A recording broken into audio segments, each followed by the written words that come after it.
Well আজকে একটা আতর নিয়ে কথা বলবো। আতরটা হচ্ছে রুখস। আমার খুবই পছন্দের একটা আতর। সো এটা শীতকালে বেসিক্যালি ইউজ করা হয়, খুবই ন্যাচারাল টাইপের একটা আতর। সো স্কিনে ইউজ করলে এটা স্কিনের জন্য অনেক ভালো, অ্যান্ড পারফরমেন্স লংজিভিটি হচ্ছে জাস্ট 6 থেকে 8 ঘন্টার মতো, ঠিক আছে। সো ওভারঅল হচ্ছে কি এই আইটেমটা আমার কাছে এত বেশি ভালো লেগেছে, আপনারা চাইলে এই জিনিসটা ট্রাই করে দেখতে পারেন। আমি একটু আপনাদের সাথে শেয়ার করি জিনিসটা। দিস ওয়ান রুখস, খুবই প্রিমিয়াম একটা বোতলে রাখা হয়েছে। এটা কিন্তু ন্যাচারাল রুকস।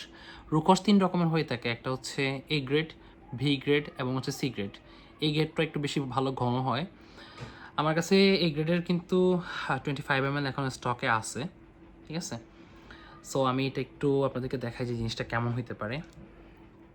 এখান থেকে জাস্ট একটু ইউজ করবো, ঠিক আছে। এখানে একটু ইউজ করতেছি। জিনিসটা কিন্তু অনেক গাঢ় এবং এটা হচ্ছে সবুজ কালারের হয়ে থাকে। এটা থেকে কিন্তু আরেকটু ভালো গাঢ় হইতে পারে। যত বয়স পুরাতন হবে তত গাঢ় হয়ে যাবে জিনিসটা। পারফরমেন্স লংজিভিটি অনেক ভালো, ন্যাচারাল জিনিস যেহেতু।